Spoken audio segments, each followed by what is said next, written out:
Hello peeps, welcome to a new series. This just came out recently, I don't remember what day, but it came out recently, and when I read the fucking synopsis for this, I immediately downloaded it. It was not even a hesitation, it was just immediate click. Um, this is apparently a sci-fi psychological horror game set on a moon colony. That's fucking amazing. I love that. Right off the bat, you have an amazing setup, and the music here. Ooh boy, the music's really fun, and the art and the menu. It's so polished for like a point .1 build. I'm fucking sorry. Point .1, it looks this polished.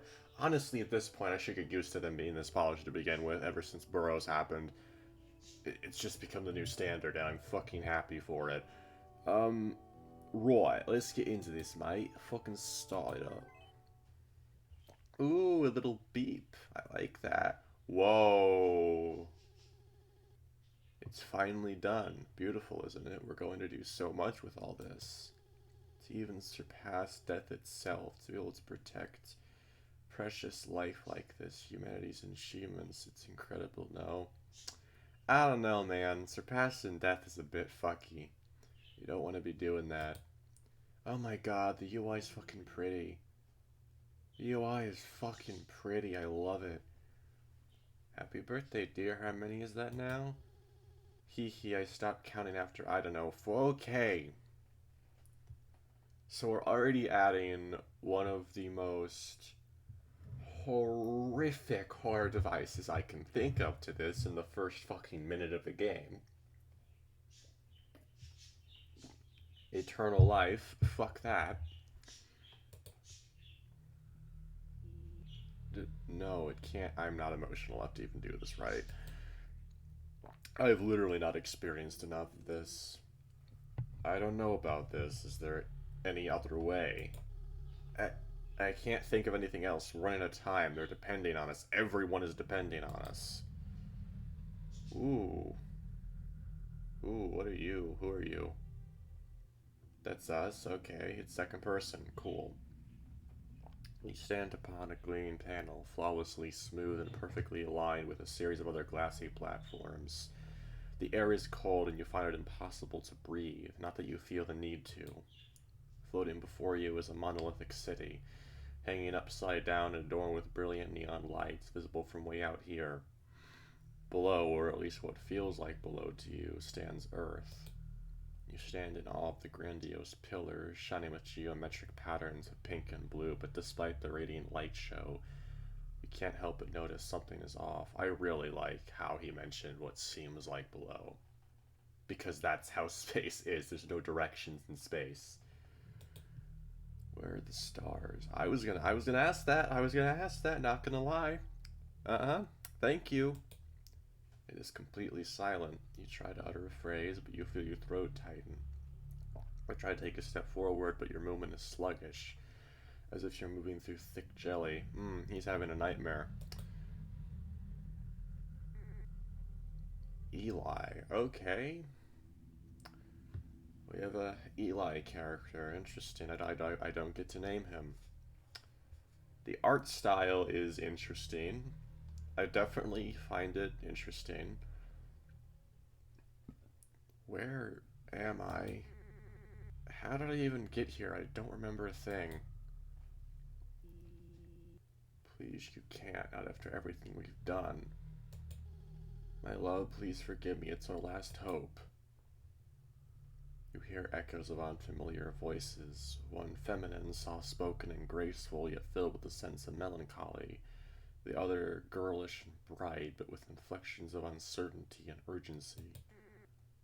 Who was that? You look around, but nobody else is here with you. The atmosphere is as still as ever, the deafening silence filling your ears once again. You wander around your crystalline panel for a while longer before walking back to the edge. You continue to gaze toward the gleaming city on the moon, entranced by its beauty. Cutting through the silence, you hear a faint humming coming from the celestial object before you. as if it's beckoning you forward. Almost if you've been hypnotized, you find yourself stepping closer and closer to the edge, feeling all sense of autonomy start to fade. In your hazy stupor, you continue walking towards the city. You would stretch your paw, swearing you could reach the moon if you could just stretch just a little. If you could stretch just a little further. I read that wrong. I'm so sorry. I love you. I. Goodbye, dear. Whoa. In an instant, you hear a distant rumble, followed by an immense shockwave pushing you back towards the center of the platform. British, we got a British right here. We got a British offer. Very cool, mate. Very cool British. Stumbling backwards and then regaining your balance, you see a cascade of glowing dust surge out from the city, quickly filling the vacuum of space with its lustrous beauty. As the dust quickly disperses in every direction, in just seconds, your surroundings become as still as they just were. You swivel your head around and are met with absolute motionlessness, as if you were trapped in a moment in time. Feeling your movements start to slow, your head feeling foggier by the second, you redirect your gaze to the moon. As if you were possessed, you walk forward towards the city once again in a fugue-like state.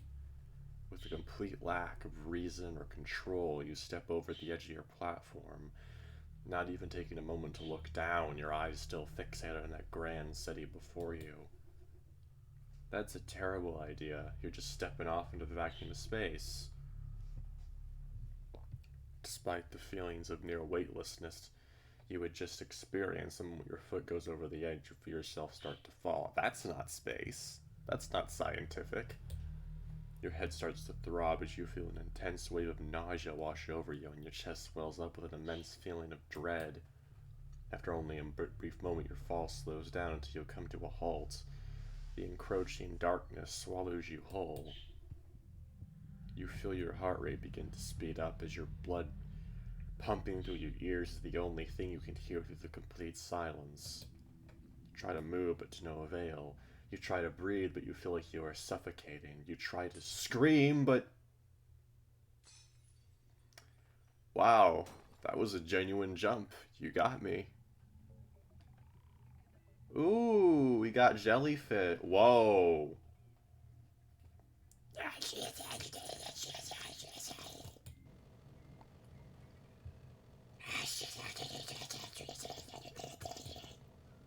I'm just doing that for whatever reason.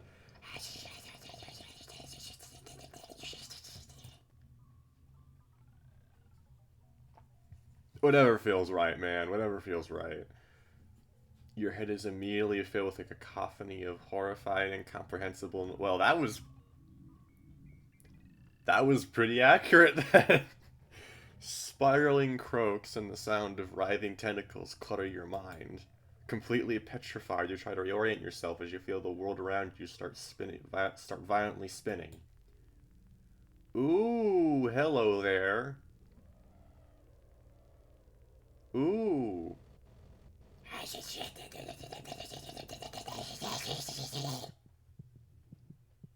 Don't you? Oh, hello. Ew. Ew, we got a fatty. Gross. I'm just joking. Okay, so for an opening segment, we've got a really intriguing nightmare there. Um, yeah, we got our own version of the Chulpa. That's fascinating. I doubt it's going to be the same thing, but whatever. Because the Chulpa was very much based in real supernatural concepts that we have on Earth. And considering this is on the moon, I can't imagine that we're going to have that here. I just I hope we get some like world building of this place. We get some, I don't know, urban legends and like ghost stories because I would imagine that if there's a colony on the moon and it has a skyscraper is this tall, it must be running, especially considering that one person said 400 years. Yeah, I would assume that they've been here long enough to form their own myths, their own religions, their own culture and myth, stuff, stuff like that. And I'm interested to see if that even is thought about in this game.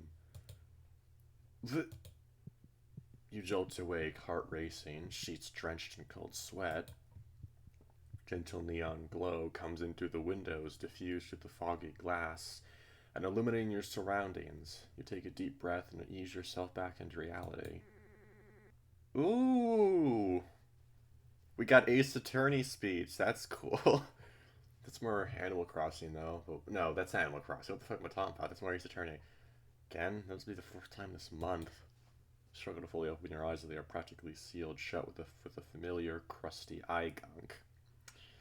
I know that. Take your hand off your fucking crotch, you idiot. The series of sloppy motions, you bring your paw up to your eyes, haphazardly wiping away the brittle substance into the back of your hand, then dexterously using your index finger to dig into the corner of your eyelids. Brush up the back of your paw onto the stained sheets and carelessly flick the remaining gunk in a random direction. The deep inhale, you then release the stored up air with a... What? Okay, yeah, the stored up air with a grunt, you hoist yourself up and sit next to your bed. That sentence kind of is a bit iffy. Pro tip for the writer of this, and I think he said the writer, and like he does everything. Like this is a solo project, which makes this even more impressive. But just a pro tip, when you're writing, read what you write aloud. If it doesn't sound natural to you, then change it so till it sounds natural to say aloud.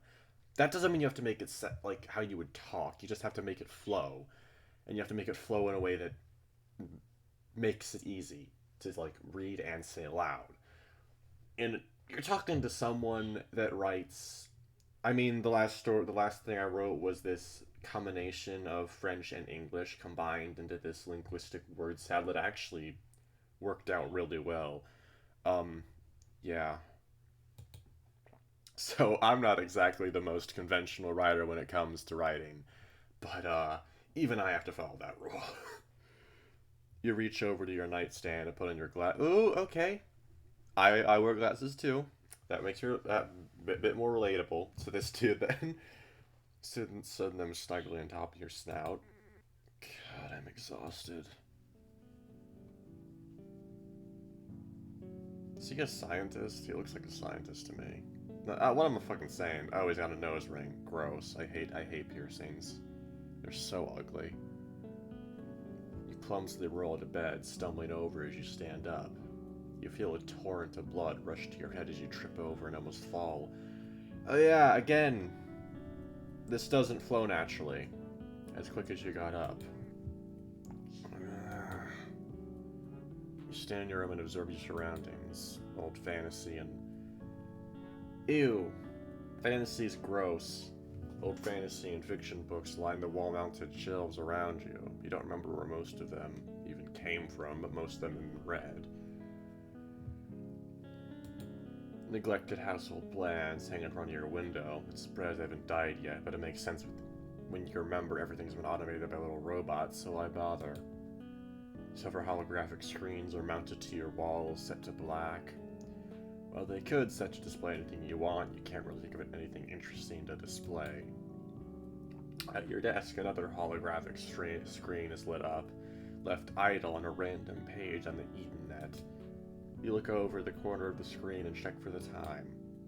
Oh my god, I read that wrong. 8:42 p.m. Great. You stand there in silent contemplation for a while. You consider using the Edennet to call over an Edenoid to materialize something to eat, but you haven't felt the desire to eat for days now. That's not healthy. Get that checked out, buddy. That's, Also, how is time the same? This is the moon. It's a different sort of gravitational thing. You're orbiting Earth, not the sun. I mean, technically you're orbiting the sun, but you're orbiting Earth directly. So, what's the time like? I don't know. Of course, you can always utilize a network to play around any kind of simulation you desire, but at this point it feels like you've done everything. Oh, we're dealing with a society like this, are we? That's interesting. You peer out the window. Towering buildings with holographic blue and pink neon signs fill the horizon. Some are set to display certain messages or storefront names, but most of them are unused. Most of them unused, yet still on. You'd think this would be a waste of energy, but limited resources. The concept has been eliminated for hundreds of years now. That's good, but also terrifying. You gaze at the round object in the sky, the only thing breaking the monotony of the gaudy neon-lit skyline. Earth. You can't help but wonder how things are going back over there. No use worrying about that right now. You look over and spot some old scattered clothes on the ground. You pick up a shirt and give it a sniff. It's wrinkled and slightly musty, but it'll do. Your pants are littered with rips and tears. Surely those can pass as fashionable. It's a bit of a tight fit, but that doesn't really matter to you. You carelessly start tucking in your shirt, stopping part way to do out of apathy. You pull up your pants and figure you're decent enough. Okay, yeah, we're definitely dealing with a society where everything is just available to you and you can do whatever you want, and apparently human lifespan's been increased to like at least 400 years. And that is fucking horrifying. I hate this already. This is existential nightmare fuel. Good enough. Better go pay Monty a visit. Feels like there's never anything to do around here anymore. Might as well give the big dog some company. Oh man, I was hoping he was a gator. That would have been even funnier, but oh well. Oh boy. The metallic doors to your apartment automatically slide open as you approach. You exit the room and take the lift downstairs. Okay, we got actual background. Why is it Japanese? Why is it kanji? You step outside, taking a deep breath of the cool, crisp air. It's noticeably fresher than the old, stale air of your apartment, and a very welcome feeling for your lungs. Where's the fucking world building? You hear a familiar voice echo in the distance down the alleyway as they call out your name. Hey Eli, wait up. Oh my god, another fatto. Oh my god, I want some twinks. Give me some twinks. You watch as you see a fluffy white Samoyed. I fucking said that wrong, whatever, I don't care. Scurry towards you from down the path. Their quiet footsteps patter through the air as they gracefully skip towards you. Their voluminous mane elegantly bouncing with each step. I can already tell I'm going to hate this character. Hey Dylan, what's up? Just out sightseeing, I guess. Trying to find some cool place to take some shots. Your photo thing, right? How's that been going? Bad. I've been everywhere. Literally all my pics look the same. Dylan rolls her eyes and huffs. Like, wow, another Neon City shot. Another shot of some trees with Earth in the background. 45-degree shot. Okay, stop. This is so fucking pointless. Why would you... Like, it's cool, but my voice acting is hampered with that. They continue to ramble, flailing their arms around and letting their paws do most of the talking. What about the outskirts? You been there? Interrupted them, they ran. Let me guess. I don't want to hang out with the fucking backwoods hillbillies.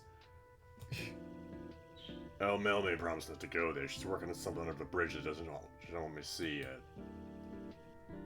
Well, fuck her. Go do it anyway. Actually, it's been a while since I've seen her. Hope she's all good. Mel? Steven, Seth Sifter? Have you never met her? Wait, Steven is a Well, that makes sense. I knew, actually. She's never at this penthouse. I went under the bridge, lost in her work. Yeah, I hate this character already. Interrupting people? Fuck you. They cut you off and mutter quietly, almost like they're talking to themselves. Anyways, what's got you out of the house? Isn't this normally your nap time? Their tone goes just back to their easygoing self. It was until I had the weirdest dream. Hooked me up pretty good. You wince and feel your heart briefly palpitate. Whether this is a product of your fatigue or a pang of anxiety, you do not know. Figured I could use some fresh air.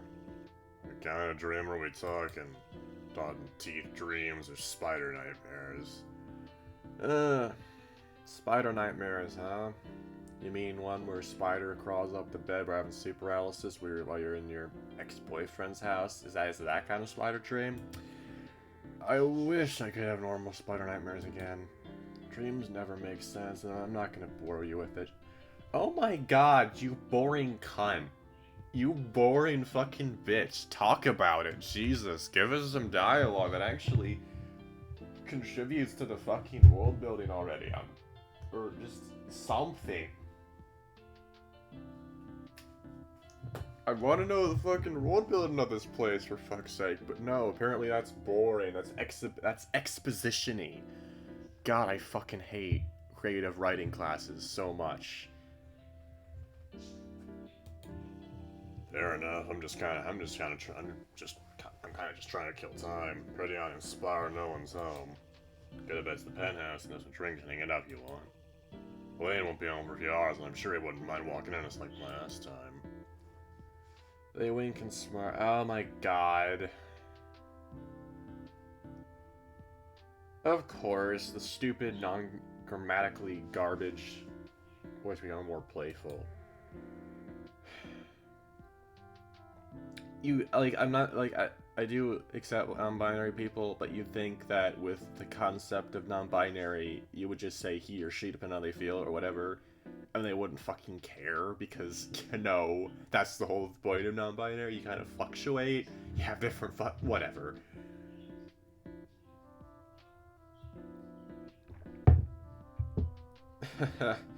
Maybe next time. I've actually got other plans. Feel your face will always remember the events of last time you was at the cruise suite. Oh my god, are they a bunch of horny perverts? Yeah, get the fuck away from them. Cut them out of your life entirely. The taste of liquor and bad decisions fills your tongue as you withhold a dry heave in thinking about it. I know we're Nirvana to see your old man. Voice wavers in a teasing, sing-song way, clearly trying to get a reaction out of you. Funny stuff. I mean, yeah, I am headed there, but, like, don't call him that. Oh, geezer, Pops, Daddy. Alrighty, I'm out. See you around, Dill. Yeah, thank God, get this dickhead off my screen. You roll your eyes as you pass by, walking towards the nearby train station. Dylan's always teased you if you're close with Monty, and although the bit is getting kind of old at this point, it's at least somewhat endearing. He's teased the character for having a relationship with his dad. Fuck you, you absolute asshole. If I could have a close relationship with my dad, I would fucking take that in a second, but no, my dad's a fucking asshole. You stand outside the station, hearing the distant chugging of the train jetting along the rail. Train pulls up in front of you, a sudden breeze brushing past you and agitating the fur on your head. Oh boy, this kind of doesn't add anything to the story except pad out the runtime.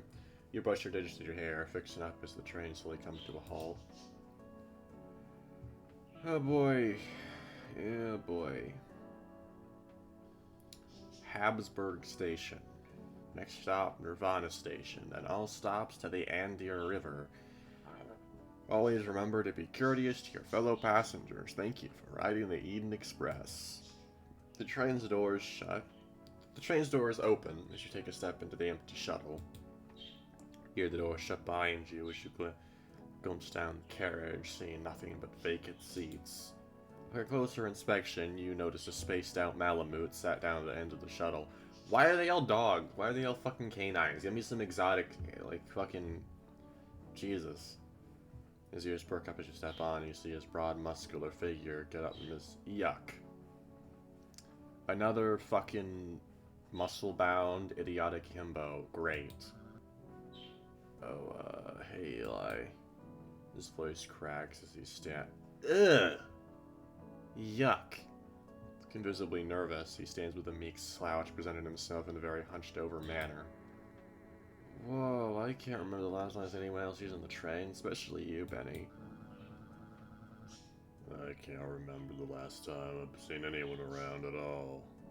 Aside from Sebastian, I mean. Your huge, terrifying husband. What's he up to nowadays? Same old, I guess. Same as everyone else. Waiting around, mostly. Kinda been a lot cleaner lately. Took a lot of convincing to let me go on my own. Well, at least I know that if there is going to be pointless sex scenes in this game that completely interrupt the flow of the story and hinder the tone, that he won't be one of them. Because, no. His tone noticeably shifts, clear that he's somewhat bothered. Hasn't he always been like that? I don't know if I've ever actually seen you somewhere without him. No, it's different. I don't really know how to explain it. Used to be out of, I don't know, love. Recently it's felt a bit extreme, like he's terrified of being left alone at all. Ew, ew, ew, ew, ew, ew, ew, ew. Gross. Hasn't been sleeping or eating, even turns away my baking. Says he's been having feverish nightmares lately whenever I either die or leave him. Yeesh, him too. Benjamin's ears twitch as he perks up and furrows his brow. What? Not the you dying part, just the weird dreams. Despite the worried look in his face, you can't help but feel a bit amused as his expression really turns to one of relief. He's always been so nervous, kind of weird hearing about this side of him. So serious. Why so serious? I'm sorry, that's terrible. You sure you're okay to leave him alone? Not really. I need space. I just want to go on a walk. It almost feels like he doesn't trust me or something. His disposition quickly goes back to his patient self. I mean, I can't even really blame him. This place used to be bustling. Now you're lucky to see someone at all for weeks at a time unless you're living with them. That's interesting. What even happened? But a sound of acknowledgement as you both stand there in thoughtful silence. He is right. Although you never made an effort to make many friends, you used to at least see tons of bystanders going about their days. Trains, streets, buildings, always empty, always quiet. The only reason you tend to encounter anyone nowadays is because everyone's moved closer to each other. Now towards the other areas of the city, you'd find no one else for dozens of kilometers, aside from the wandering Edenoid robots maintaining the otherwise abandoned streets. Although you're grateful for the people you know, you start to miss the intrigue and unpredictability of strangers. You decide to break the silence. Have you ever known anyone that's disappeared? On Eden, I mean? A few. Many years ago. Not recently, though. Not like I ever found out where they went. Not even a warning. Just one day gone. Can't exactly ask them for answers. Try asking Eden that. Nothing. No one's ever seen anything happen either. You pause for a moment. Are you scared? Benjamin's eyes glance toward the ground and back up to meet yours. I mean, it's been this long and nothing's happened to me. No point worrying about something I can't control. Guess it makes sense why Sebastian's so worried. Oh, man. I feel bad for saying the things I did about him now. Nirvana Station. Next stop, Holbein Station. Then I'll stop to the Annie Deer River. Thank you for riding the Eden Express. You feel the train gradually slow down as you see your stop approaching. I'm assuming you're getting off here. Yeah. Well, see you around. Let Monty know I said hello. You salute to Benjamin as you turn around and pass the open train doors. So there's an entire city, and a lot of people have just disappeared. That's actually, like... Ugh, the more I think about it, the more I try and, like, You step off the platform, step off the train on the platform and look at the neon-lit bar before you. The familiar sight brings you comfort as you descend down the station stairs and approach the inviting doors. As you get closer to the entrance, you see a tall, bulky Rottweiler hastily exiting the building, frantic and frustrated. For fuck's sake. Oh, yes, we gotta. Okay, I can do that. I can do this accent. Fucking asshole thinks he can push me around. You, doing alright? That old piece of shit cut me off. Says they've had enough. He slurs his words and snarls at you with a deep and gravelly. Damn it, another deep voice. Are you fucking kidding me? Rottweiler sloppily stumbles towards you, very clearly inebriated. Hey, you sweetheart, got any smokes? As he approaches, you can smell the liquor on his breath and the scent of old cigars raking from his improperly buttoned shirt. Sure. Take a step back away from his imposing size, trying not to rile him up. Reach into your pockets and pull out a box of cigarettes, hand him one. Ew, you smoke? Ugh. You reach for the cigarette, he clumsily grazes his paw against yours in such a way you think it was deliberate. Thanks, Pup, I got my own light. I'm not doing the fucking deep, gravelly voice for that dude. I'm doing whatever the fuck I want. Stumbles past you, lightly bumping into you as he walks away. Swings back and forth, trudging along, not looking back. See him duck into an alleyway until out of sight.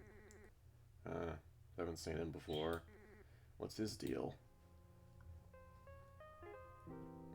You turn and approach the bar's entrance. You faintly hear muffled, jazzy hip-hop yuck coming from the inside.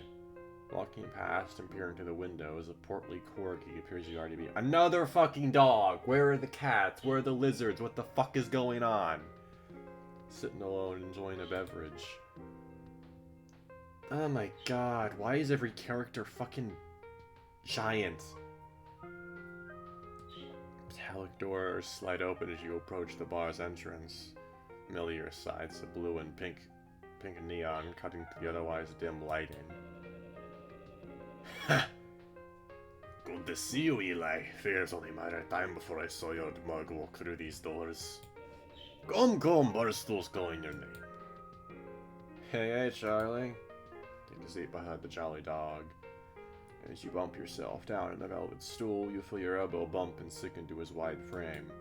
As you close, you pick up an almost floral, grassy scent emanating from his clothes. Oops, let me just... Stands up and moves his stool up over a swivel before sitting back down. Don't say anything, but you really don't mind the contact. Did you... Okay. Yeah, another British accent then. Did you see that old Rotty run out of here? What was that about? Do you know him? No, not really. Saw him a couple times. Pretty sure he lives a foot out in the city. Not sure why he wouldn't move closer into one of the hundreds of empty places. Must get lonely out there. Only really comes by to get drunk, said the Eden noise won't materialize him any more booze. Well, Blail Monty cut them off, really pissed them off. Mention of Monty's name, you realize he's nowhere in sight. Where is Monty? Well, he just went upstairs to his apartment, said he'll be back soon, probably just going off after all that. Told me to help myself to the bar. Speaking of, wanna join me for a drink? Maybe, yeah. Next time. Just don't over the last time I drank at the penthouse with Dylan. You shudder. Turned to a whole thing with his housemates. That had to be the first time I've ever... You abruptly cut yourself off. Ever. Feel blood rush to your face, your head turns right underneath your fur. Go on. Nope, too sober for this conversation. Fair. I'll get it out to you. No fair, okay. No fair, I get out to you. He lets out a chuckle. Here, at least make you some coffee or keep me company. I'll leave him stonewashed on the counter, wrapping around behind the bar. That I'll take. Watches Charlie observes the various shelves in front of him. He looks up at... Oh yeah, I forgot to mention the time. It's 9:34 a.m. and So I basically started this right at 9. I started this video right at 9 then. Huh. And I've been awake since 8:30-ish, I'd say. Looks up at the top shelf, bottles, and works his way down to the bottom shelf. Joey turns his attention to the holographic screen on the bottom shelf. begins to type away in the glowing blue art interface. With a series of various inputs, the wondrous piece of technologies before you starts to get to work. A stream of particles are ejected from the nozzle, forming the shape of a cup, then a handle before solidifying into a mug. A dark, steaming fluid then follows, filling the mug up to the top with piping hot black coffee. Ew! You take your coffee black, you idiot? Charlie carries the mug over and places it in a top in front of you, then comes out from behind the bar and claims to seat beside you. Well, it's not going to be good as Monty does it, but it's something. Thanks. Cheers. You bring out the mug to your muzzle and take in the intense aroma of clearly artificial coffee grounds. Ew. You take a sip of your drink. Well, you're pretty accustomed to the bitter taste of black coffee. This is something else entirely. Flavor of over-roasted ground takes over your mouth as a rancid acidity coats your tongue. The dry feeling of excess tannins lingers afterwards, causing your face to scrunch up. No good. Try really hard to make a face. The putrid liquid goes down your throat. Materializer drinks are always kind of an ass. Monty would skin me alive if he let me serve this to a stranger. Food is even worse. It's not that bad. I eat this stuff all the time. Oh, please. Somebody at my place sometime will clear up a real meal. Turns up a deep hearty chuckle as you two continue to banter away, sipping away your drinks. An hour goes by, and then another. You're so lost in conversation, you don't even realize Monty still hasn't returned. No way, all three of them? I'm telling you, I can take a beating. You learn to hustle and then come back and show them what you can really do. I went a lot in that bit, never the lucky end of my ears. As the night's gone on, you pretty much abandoned your foul cup of coffee. Your mostly untouched mug sits there, all sad and tepid. You check for the time out of sight. Man, 2 hours and he's still up there? I'm sure he just fell asleep or something. No way, he never leave the bar on 10 for that long. Well, I'm sure he'll be back soon. Charlie gets out of his seat and just sprinting up jacket. I ought at home though. Offer's still on the table to swim by my place whenever. I owe you a meal. You're good company. Don't be a stranger. Tell Monty I said thanks. You give a polite salute to Charlie as he walks through the bar. Walks towards the bar doors. The metallic panels part, then close behind him as he exits, leaving you sitting at the bar alone. Hi, Lloyd.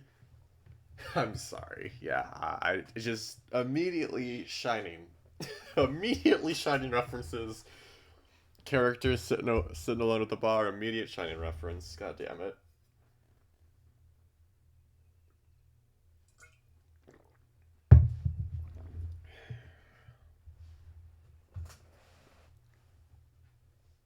You've always been the caretaker, Mr. Torre. I'm sorry. God damn it. Where is he? You lean forward onto the bar top and rest your elbows on the surface in front of you. You lurch forward and bring your head down, cradling your head in your soft, furry arms. You stretch your legs in your seat, then relax them again, and then yawn. Feeling away with fatigue wash over you, struggle to keep your eyes open, shut your eye. It's fully closed. Yeah, I'm fucking yawning. What the fuck? Your body fully relaxes and your breathing slows off as you drift off to sleep. Nightmare? Nightmare, nightmare, nightmare, nightmare. Hey, sleepyhead.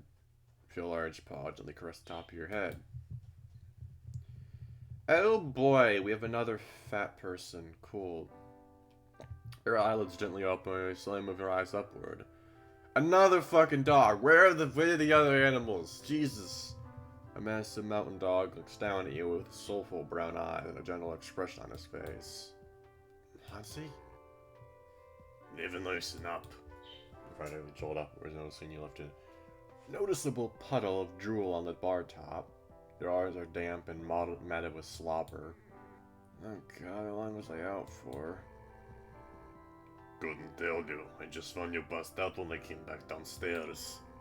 So sorry to keep you waiting. Something came up. Were you waiting for long? The room empty and devoid of anyone else but you two. The huge canine comes in front of you. Comes out from behind the bar. Monty towers over you as you turn to face him. He leans against the bar top and adjusts his small circular glasses before letting out a deep sigh. Oh, you look exhausted. Growl increases as he looks at you with concern. You haven't gotten a proper night of rest in weeks, and it's starting to show. Between your regularly beating heart, your constant headaches, you wonder how you even managed to function at all. Your general unkemptness and prominent eye bags definitely aren't doing you any favors either. Don't I always look like this? Take your slobbery arm and wipe it on your shirt, leaving your fur standing up at soggy points. Eli, I can tell when something's bothering you. What? I just came by to hang out with a friend. When he leaves me waiting for hours. Okay, so not his dad then. I had to tend to some personal matters. He breaks eye contact as his eyes dart downwards before coming back up and meeting with yours with a delicate stare. What, your secret little bartender things? Think I'd know what goes on with you a little more with how long I've known you. You often roll your eyes. Okay, enough of that grumpy pop. Talk to me. Take a deep breath and sigh. I had the dream again. I figured. Monty pulls back the stool beside you and takes a seat. It's been like at least a week. It's been like at least once a week now. I never even have normal dreams anymore. Doesn't matter how much I sleep, I'm fucking spent. Tell me more about this dream. Well... Oh my god, thank god, thank god. We're actually getting the character explaining something in his own words. I cannot tell you how many VNs just skip over that because you've already heard it, because you've already experienced it yourself. God damn it, I'm so happy he's actually explaining it. This needs to happen more. Like, I don't care if you think it's redundant. The way that a character explains an event that they went through, what they experienced, says a lot about their characterization. And characterization is very important. Very important. But no, don't bore the don't have a chance to bore your reader. That would just be terrible. How dare you possibly make them think for longer than 5 seconds? I never remember what even leads up to it. Just a whole lot of nothing until suddenly out in space between Earth and Eden. I hear these two voices talking to each other, two women. They sound so happy, and suddenly they're saying goodbye. Then everything starts to shake, and there's a bunch of glowing dust everywhere. It's really foggy after that. I remember feeling like I was falling, and then nothing but darkness. I start to feel off, like there's something seriously wrong with me, but at the same time, like, I'm suddenly not myself. And that's usually when I wake up. It's quite odd. I just wish I knew why the hell I'm been happening so much.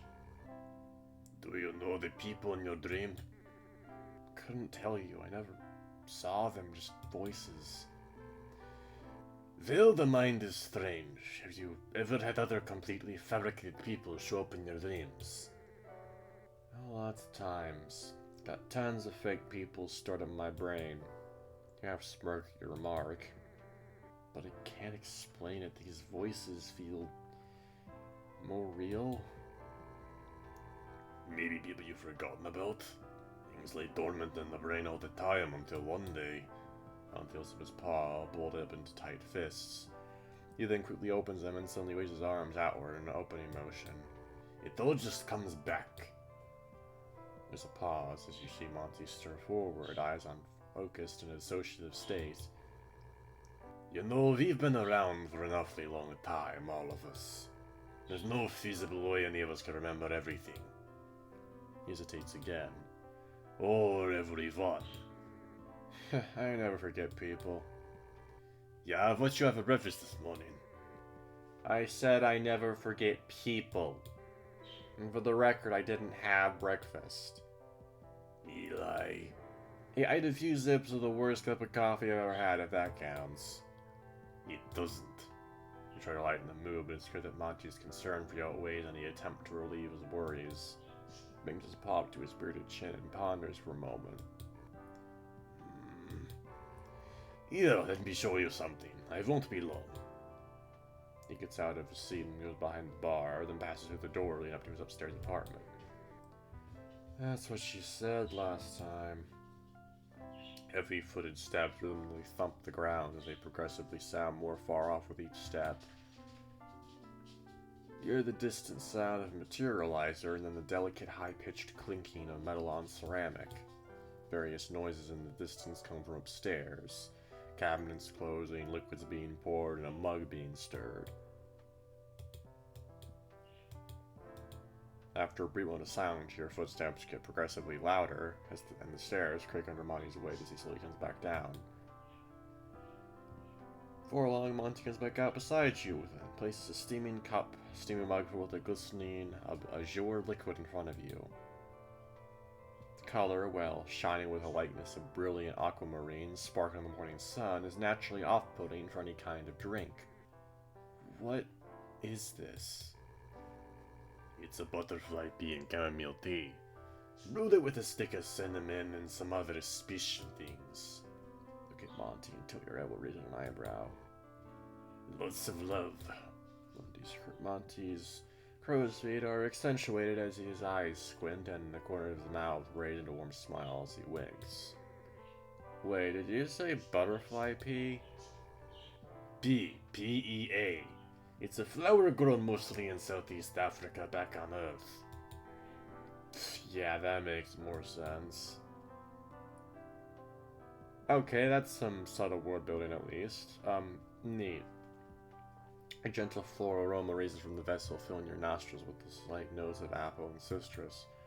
Nostalgic scent of earthly springtime air causes your eyes to suddenly well up, subtly sweet, soft, and floral. You've not experienced that sensation for a long, long time. Want to reach for the mug and... Just a moment. Monty grabs a lemon wedge from the bar and firmly presses the squeeze of the fruit above your drink.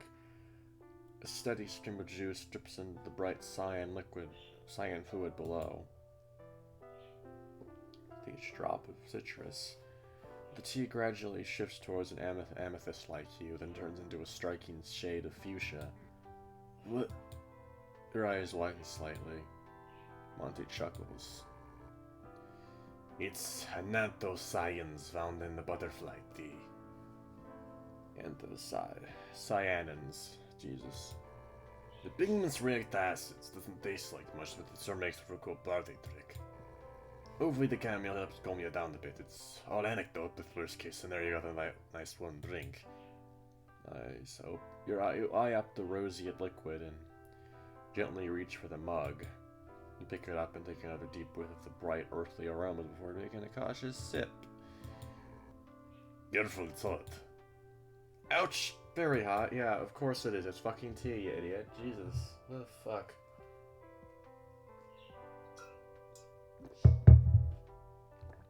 Ugh, boy. You scald your tongue and wince at the sudden pain, leaving your tongue feeling numb with a slight fuzzy sensation. Montana, as you recoil your initial sip. Yeah, noted. Blowing the mug in preparation, take another careful sip. The steam fogs up your glass as you move inward. Oh my god, I know that feeling. Jesus Christ. Hot drinks and glasses do not mix. Oh boy. Flavor, while mild, fills your senses with delicate notes of apple, citrus, and honey. Earthly notes come through as the subtle spiciness of cinnamon and ginger comes shortly after. You've never been much of a tea drinker, you're pleasantly surprised by the gentleness of the drink. Your eyes gently shut with satisfaction as your chest warms up from the heat of the tea. Good. Oh, you never disappoint. You slowly sip away as you relax in Monty's presence. So there ain't much for your waiting earlier? I know Charlie dropped by for a bit. Did you catch him? Oh yeah. Kinda just caught up a little bit, nothing special. He's actually the one who gave me the tea flowers. Grew them himself. Normally you just materialize them, but the real thing is always better. Oh my god. How did it not click until now? They're fucking materializing things from the ether. They're fucking making... That is insane. Wow. It's quite the garden, you know. Wonderful thing. Can hardly tell we're on the moon when you're in there. Maybe I should give him a visit. I'm sure he'd love that. He's been pretty lonely ever since the Robert shut himself in. Poor guy. Just like turns away and his face drops. Robert? Old friend of ours. He's always been a bit of an introvert. Years have been getting to him, sure. Always stuck in the past, that old dog. Do you just know everyone? I mean, it comes with the job. Yeah, I just broke up as you remembered the unruly Rottweiler from earlier. Hey, what was up with that dog from earlier? Some guy came storming out right as we got here. Monty inhales and takes a deep sigh. Oh, that's Matthew. Came in from the other side of Eden. Classic alcoholic, always hits his limit with the noise and comes crawling in here, real sleazy fellow. And you still served him? All of us have our vices to get by, especially with nothing to do nowadays. Living in excess has always been the norm out here. That's the shameless display of hedonism. His face gets serious for a moment. Interesting. I'm relating more to this. Yeah, I definitely agree there. But even in our perfect world, enough is enough. Pitiful fellow's about to poison himself. Says he's got no one left his wife back on Earth. It becomes heavy as the tone of conversation shifts. Have you noticed that people have been kinda off lately? What do you mean? I don't know, just more irritable, paranoid. Passed a few people on the way here. Dylan's a more high-strung than usual lately, not like their normal upbeat way, but they're like frantic, talking to themselves like they're lost in thought. Now I'm hearing about the other people isolating and trying to drink themselves to death. And I saw Benny on the train today without Sebastian. Lover's quarrel. Kind of. Benny just said he needed space. Sebastian's been having bad dreams about him dying. It was making him really clingy. Everyone has bad days. No, trust me, I get that. I feel like something is wrong. Everyone. Oh, Jesus Christ. I couldn't even read that one by so fast. Monty places a firm paw on your shoulder. Hey, you're letting your anxiety get the best of you. Take deep breaths. The comforting touch of Monty's large paw grasp and massage your tense shoulder. Oh boy. Take a sip of tea. Everything is going to be okay. You quote your panic and wistfully sigh. What if my dreams are real, like premonitions or whatever? What's gonna happen to Eden, to all of us? Once he releases his hand from your shoulder. Like I said, dreams are strange. They pull from your memories or emotions and manifest in the weirdest ways. But for something so specific to come through, that's unheard of. Things are going to be okay, Eli. What you really need is some rest. Finish up your day and I'll take you home. There you a mostly empty mug and swirl around the pink liquid. It's gone cold at this point. Monty reaches over the bar top and grabs a square piece of paper. He begins to methodically hold it in very intricate shapes. Bring your tea up to your muzzle and throw your head back, finishing the rest in one go. I'm gonna go. Thanks, Monty. Stand up from your seat, mildly irritated at Monty's dismissiveness, and take brisk steps out of the bar. A gust of wind blows your fur back immediately upon stepping through the automatic doorway. Eli, what? Look, I didn't mean... He crosses his arms and fearfully sighs. I know this has been taking a huge toll on you. I can't promise that things really are going to be okay. Oh my god. They probably are, though. I mean, I'm worried too, for those friends have gone. I don't know what's happening either. Your dreams. takes those steps towards you. As he reaches into his pocket. Pulls out of his pocket as he delicately opens his fingers around an origami butterfly. Look at him questioningly.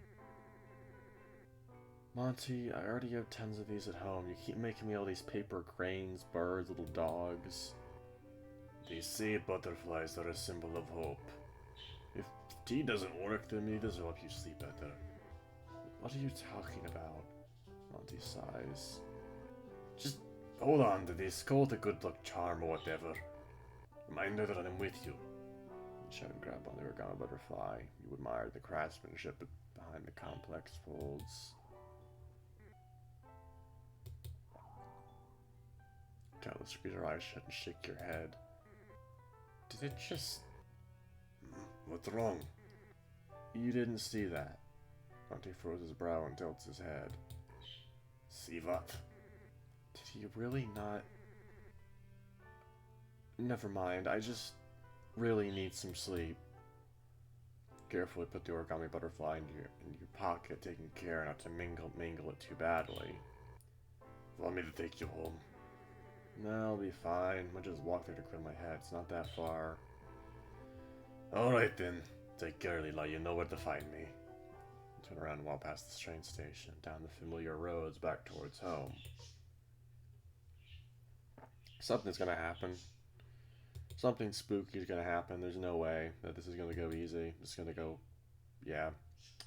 As you pass through the narrow corridors between buildings, you find yourself on a tight series of pathways branching off into many taller apartments.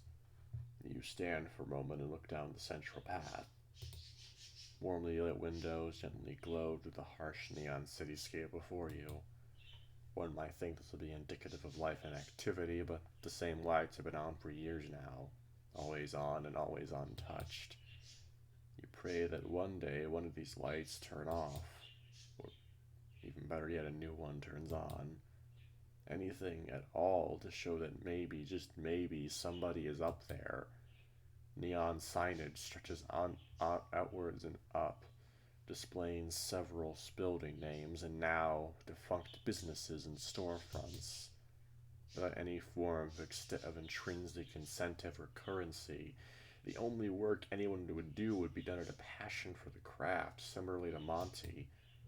As time would go on, more and more people would eventually give up their artistry. I wonder what that's talking about. America's getting dangerously close to that. I'm just telling you, modern world, man. Seems even passion has a deadline. Your eyelids start to droop as you start to feel heavier. Gotta make it home, almost there. You press on forwards. About 20 minutes have passed as you trudge along the empty streets. Not long now. Approach the street adjacent to your apartment. With each step closer, the air gets progressively more stale with the sweet, seductive, smoky scent of tobacco. Disgusting. Disgusting. Who's out at this hour? Oh, for fuck's sake, it's him. You turn the corner and see the familiar back of a wrinkled, disheveled, pine-colored shirt. On his way back away, you clumsily scuff the bottom of your shoe against the concrete. A loud, scraping sound cut through the silence. Shit. What the? The imposing Rottweiler from earlier whips himself around, stumbling over as he does so. Movements while significantly more straightened out than earlier are still quite sloppy. Oh, it's just you. Matthew takes a long drag from his cigarette, raining liquidly turns to ash, leaving out only the orange paper of the filter left in his digits. Sharply inhales as he apathetically throws the button to the ground. After holding it in the air for a couple seconds, he then releases the cloud of smoke in an exaggerated sigh of relief. Nice night. Sure. What, you don't like me littering? Who cares? Ain't no one around to see. Boats look good anyway. reaches into his pocket. You want the smoke I owe you for earlier? Fuck off. I'm headed for home. What's the hurry? Not like anything else is happening. 500 something fucking years on this dog shit rock. Piece of shit nanotech keeping me alive. Promised us everything and now we're left here with nothing. Told my wife I'd see her again soon, she never even made it here. Must be burned up on Earth, back on Earth without me. Puts the silver flask out of his pocket and opens it up, throwing his head back and taking a very prolonged swig. Based on the movements of his throat, you gather he must have taken at least 4 mouthfuls of whatever's in there. And I was stupid enough to fall for their fucking trap. Get rid of us so they could figure out shit up there and abandon us. Now I got no one left. What's the fucking point? He shakes his head, rocking the remaining liquid in the flask back and rolling out towards you. No smokes, how about a drink? Look, I just want to get home. I'm beat. Hell's up your ass. Loosen up. Unless that's your kind of thing. Looks at you with a half-witted grin and starts to drunkenly lumber towards you. Can I fucking kill this bitch? Can I fucking slit his throat? Jesus. But, hey, Eli. A sprightly voice echoed through the streets, guided by the rapid patter-patter of frantic steps. Knew I saw you back in Burnett Street. You killer kind of spaced out. Oh, yeah. Past my bedtime. So did your friend. Fuck these, it's not worth my time. Was a barely audible grumble. Let's go. Here's to take a long stride in the opposite direction. They turn the corner and look back at Matthew and see him slumped against the wall of an abandoned building, crumbling to the ground with his back against the wall. He blows up his flask and takes another drink as he lays down the concrete before losing sight of him. You and Dylan take a detour through the streets, walking a couple buildings down and avoid walking down the same roads. Thanks, Dill. Gorson, what a creep. What the hell was that? Well, she walking towards something cute. Take care not to speak any louder than a whisper. You figure you're in the clear, and into your apartment building and take the lift back up to your room.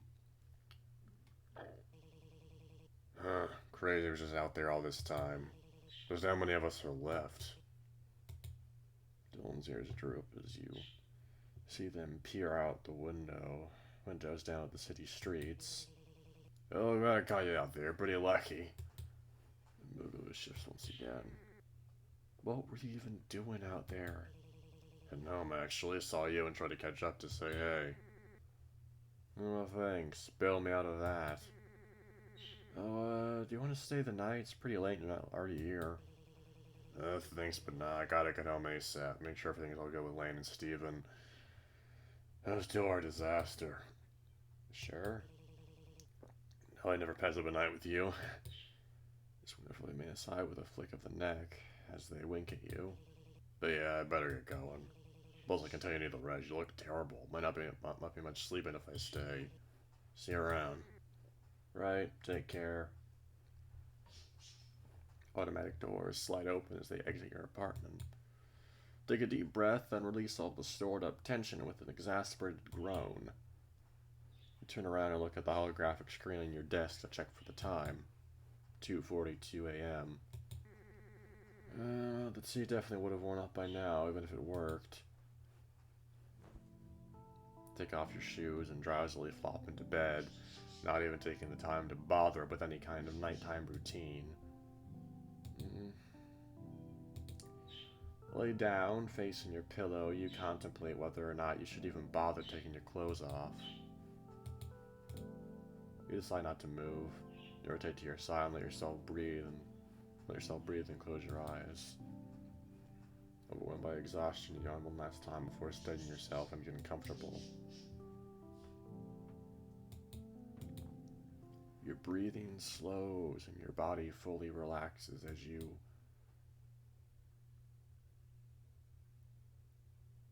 nightmare, nightmare, nightmare, nightmare, nightmare. Yep, hello. As your consciousness shifts, you slowly open your eyes and find yourself on a series of gleaming panels, flawlessly smooth and perfectly aligned with a series of other glassy platforms. The air is cold and you find it impossible to breathe, not that you feel the need to. It is completely silent. You try to utter a phrase, but you feel your throat tighten. You try to take a step forward, but your movement is sluggish as if you're moving through thick jelly. No, this is wrong. Can't be back here already, not again. You find yourself feeling like you're in complete control, lacking the usual fogginess you feel in your dreams. In your completely lucid state, you look down at your hands and see through yourself, only able to make out a vague silhouette of your form. I'll see you soon. Cutting through the deafening silence, you hear a distant voice, deep and gravelly, cutting through the vacuum of space. Wait, is that? You try to dart your head around to locate the source of the voice, feeling like every motion you make is lagging behind you. Huh. I'll save some for you. The voice gets a little louder. You feel the gruff vocals resonating directly into your head. By your observations, no one is around. Nowhere else to go. You walk to the edge of the platform and look down. Your heart starts to pound as you recall the dream you just had earlier today. With careful contemplation, you decided to stand there and wait. You continue waiting. You try to force yourself away with a pinch. You feel no pain at all. What feels like hours pass, maybe even days. You have no way of perceiving time, but it seems that standing around isn't going to accomplish anything. Completely devoid of options, you look down once again. Fucking Christ, mate. You're really making me do this, are you? Okay, I guess. I'm gonna save just in case. And I'm a jump. It's just a dream, you'll be fine. You shut your eyes tight, not wanting to see the endless fall in front of you and step over the edge.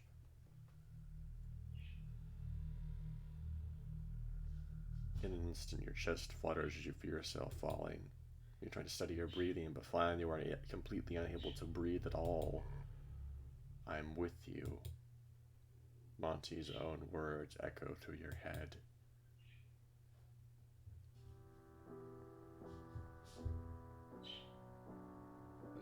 Whoa, what? Oh man, time to leave this shitty planet. Come on, play. Come on, man, this place isn't shitty, you just need some work. Yeah, some real serious work. Figure these dumbass scientists would fix everything by now. Things aren't that bad. They sent some guys up there and they're making great progress finding a fix, I think. Why you wait around? There's a whole ass city where everything is so much better. We got anti-aging nanobots and everything. We can be up there forever.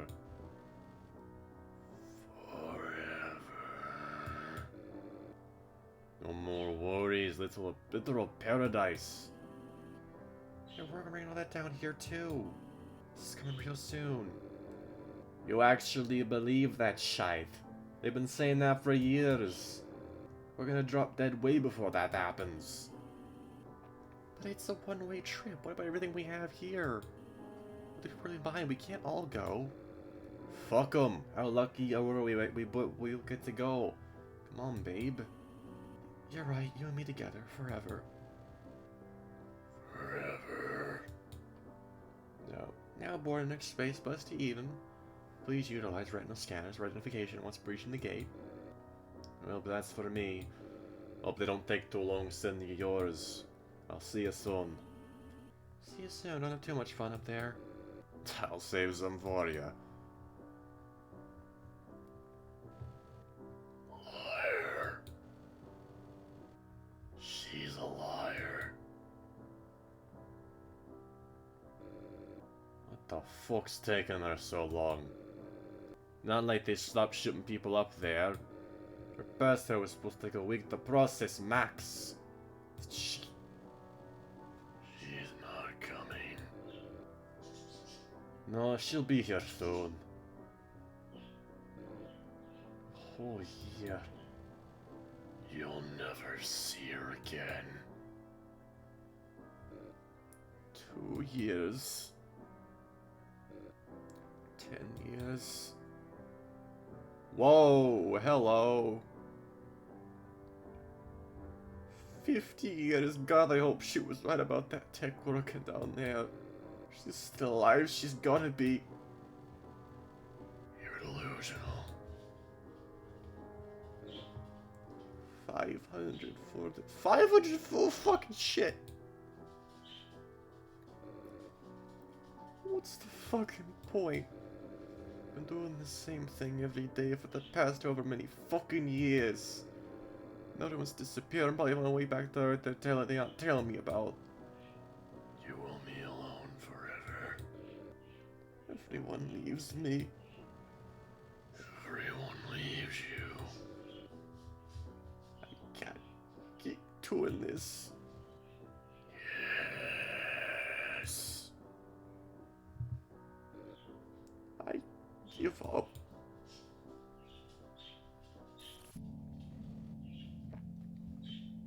You left me too. Oh Jesus, not right, not right. Oh no, no, not right, not right, not right, not right. Holy shit. What the fuck? What the fuck? Wake up in the foyer apartment. I feel like throwing up. That wasn't my dream. Shit, shit, shit, shit. You sprint out of your apartment back into the back out to the street in desperate attempt to find Matthew. Shouting in extreme panic, completely overtaken by terror. You have never felt in all 566. Jesus Christ. Matthew! Lay down right here. He has to be nearby. Feel an intense pounding headache radiate from your skull. The intense pressure begins to build up. Your eyes feel like they are about to explode out of your sockets. No sign of the Rottweiler anywhere to be found. It won't. When you spin, you're able to reorient yourself. You fall to the ground. Found you.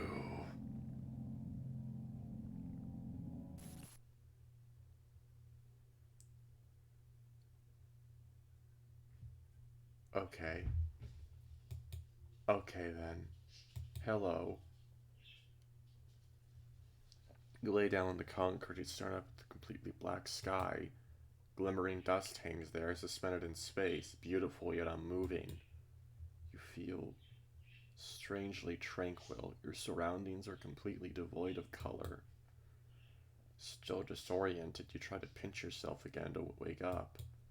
Feel the pain this time. You remain there, lay down on the ground.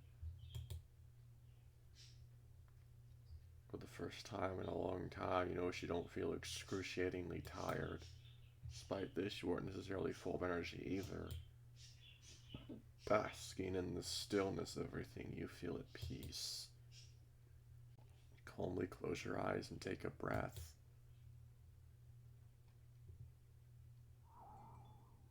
A gentle breeze, followed by a brief chime, echoes in your head. You hear a bright, girlish voice whisper to you. How did you get here?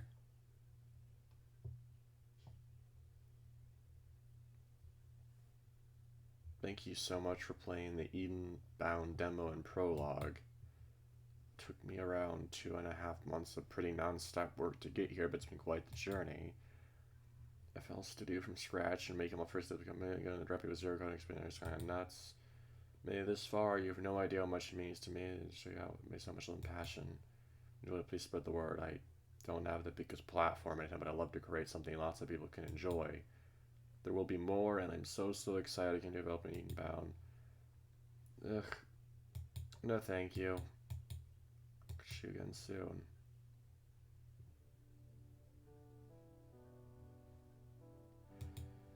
Well, it's a good thing that I am going to be publishing this on YouTube, and I have like almost 300 subscribers. So yeah, a lot of people some people are going to be watching this, and they're going to find it, and maybe they'll like it, like I liked it. Cause holy shit, mate, that was fucking like. Oh man, I have complaints, obviously. But for a .1 build, this is insanely polished. The art is honestly pretty decent. the music for your first time composing it is honestly pretty damn good, and the fucking God, it's so good. It's so polished. It's so well. It's really intriguing, and it got my attention immediately, and didn't like go over the entire time. So that's a definite plus. I will say that I will say to the creator of this, you should probably do what I said earlier in the video. When you're writing your script for this, read it aloud to yourself and see if it sounds natural to say, because that's one of the best ways of seeing if your writing flows smoothly, is just to read it aloud. That's what I do whenever I write, and most of the time it works. So yeah, I hope everyone that watched this had fun watching it. Hope you enjoyed the story, and if you did, it'll be in the Edenbound playlist. You can find the game link there. And yeah, maybe when next update comes out, you can play it then. So I guess I'll see you in the next video, whenever that's going to be. Bye-bye, motherfuckers. See ya.